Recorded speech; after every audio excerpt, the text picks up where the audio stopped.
ई अध्यापक आपका स्वागत करता है।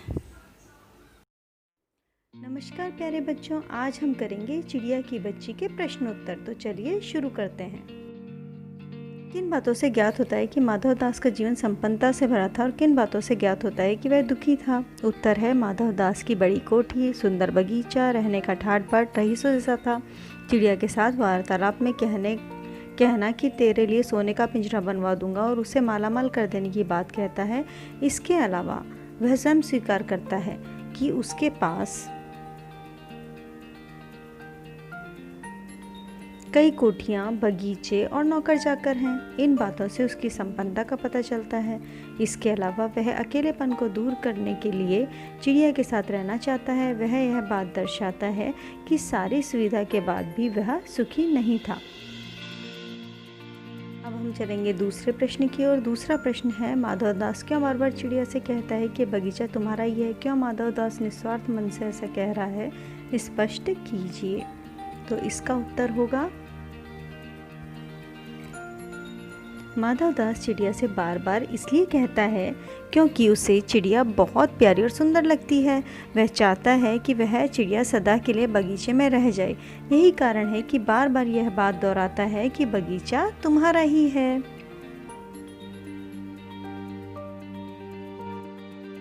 माधव दास का ऐसा कहना पूरी तरह से निस्वार्थ मन से नहीं था। वह चिड़िया को महल के पिंजरे में बंद करके रखना चाहता था ताकि अपनी इच्छा से उसकी सुंदरता को निहार सके, उसका चहचहाना सुन सके। अगला प्रश्न है, माधव दास के बार बार समझाने पर भी चिड़िया सोने के पिंजरे और सुख सुविधाओं को कोई महत्व नहीं दे रही थी। दूसरी तरफ माधव दास की नज़र में चिड़िया की जिद का कोई तुक न था। माधव दास और चिड़िया के मनोभावों के अंतर क्या क्या थे, अपने शब्दों में लिखिए। मीन्स उनका जो साइकोलॉजिकल थिंकिंग थी वो कैसे अलग थी वो बतानी है।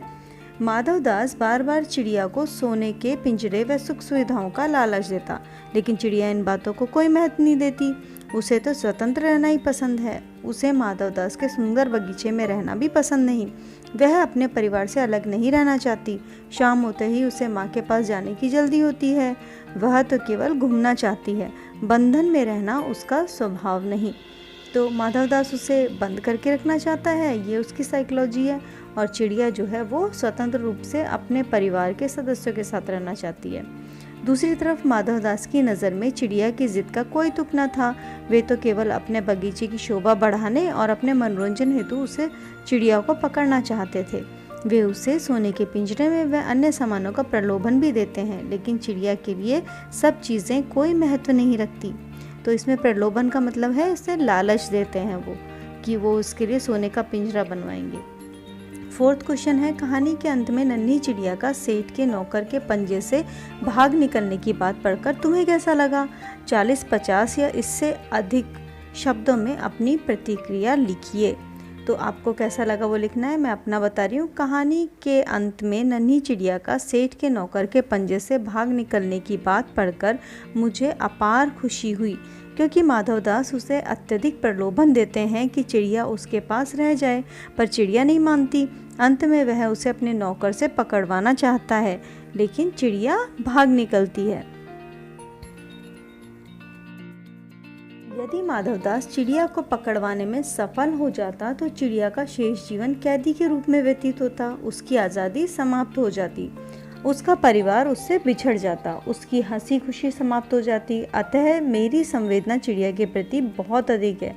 चिड़िया उसे स्वार्थी माधव दास के चंगुल से बच निकलने में सफल हुई।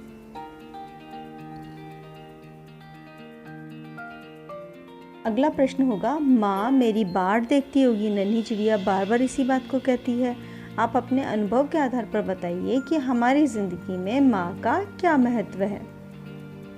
तो इसका उत्तर होगा, हमारी ज़िंदगी में माँ का महत्वपूर्ण स्थान है। माँ सुख दुख में सदैव अपने बच्चों के साथ रहती है।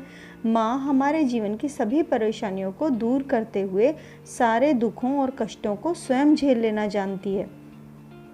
हमारा पालन पोषण करती है, हमें सुख सुविधाएं उपलब्ध कराती है और दुख की घड़ी में ढांढस बंधाती है।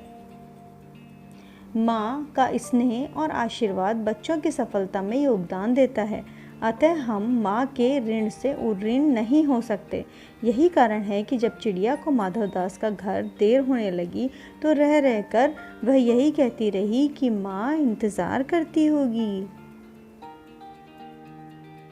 अगला प्रश्न, इस कहानी का कोई और शीर्षक देना हो तो आप क्या देना चाहोगे और क्यों?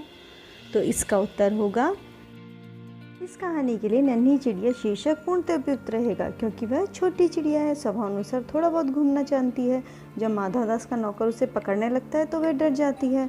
इसका अन्य शीर्षक स्वार्थी सेठ भी हो सकता है। तो अगला प्रश्न है, इस कहानी में आपने देखा कि वह चिड़िया अपने घर से दूर आकर भी अपने घोंसले तक वापस पहुंच जाती है। मधुमक्खियाँ, चींटियाँ, ग्रह नक्षत्र तथा प्रकृति की अन्य विभिन्न चीज़ों में भी हमें एक अनुशासनबद्धता देखने को मिलती है। इस तरह के स्वाभाविक अनुशासन का रूप आपको कहाँ कहाँ देखने को मिलता है, उदाहरण देकर बताइए। तो इस प्रश्न का उत्तर होगा,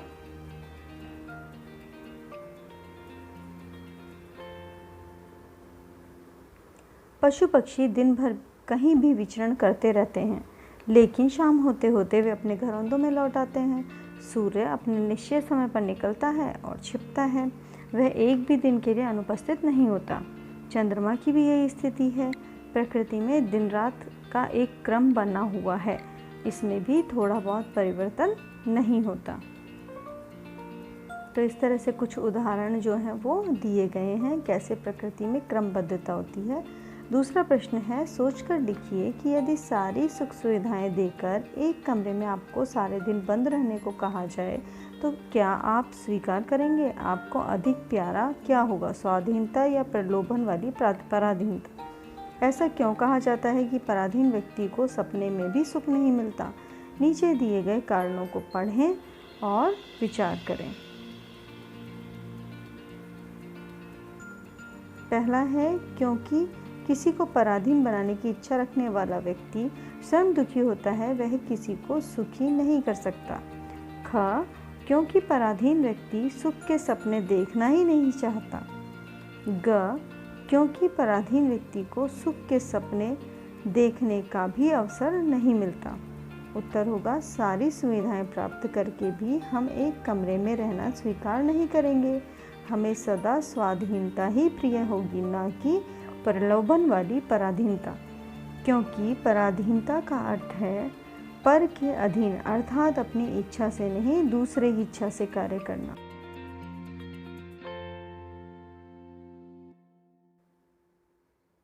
आपने गौर किया होगा कि मनुष्य, पशु, पक्षी, इन तीनों में ही माँ अपने बच्चों का पूरा ध्यान रखती हैं।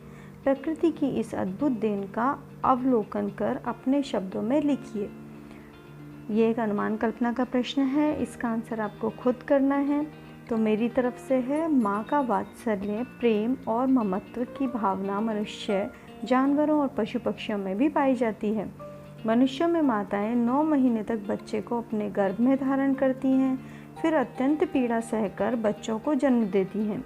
बच्चे के लिए माँ हमेशा फिक्रमंद बनी रहती है।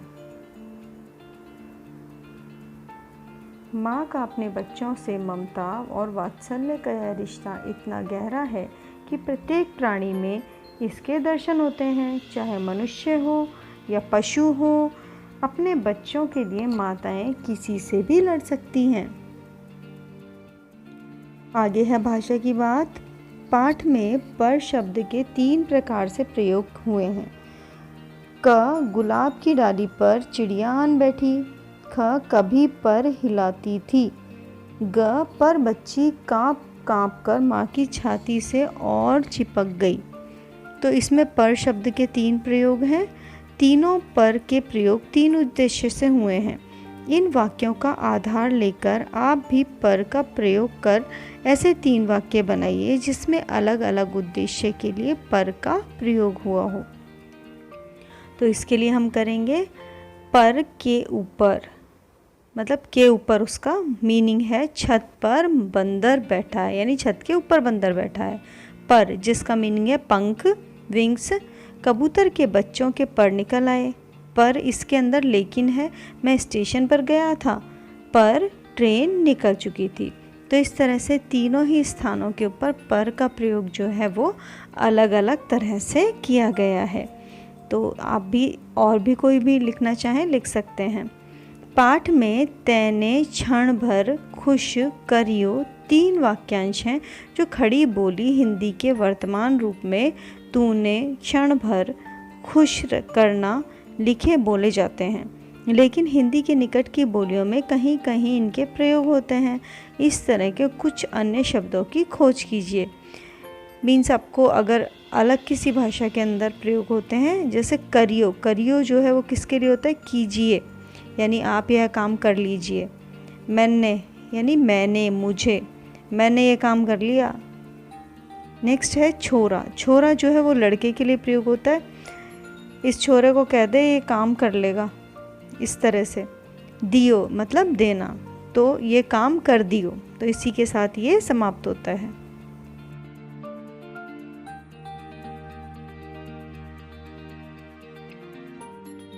हमारे चैनल को सब्सक्राइब करना ना भूलें।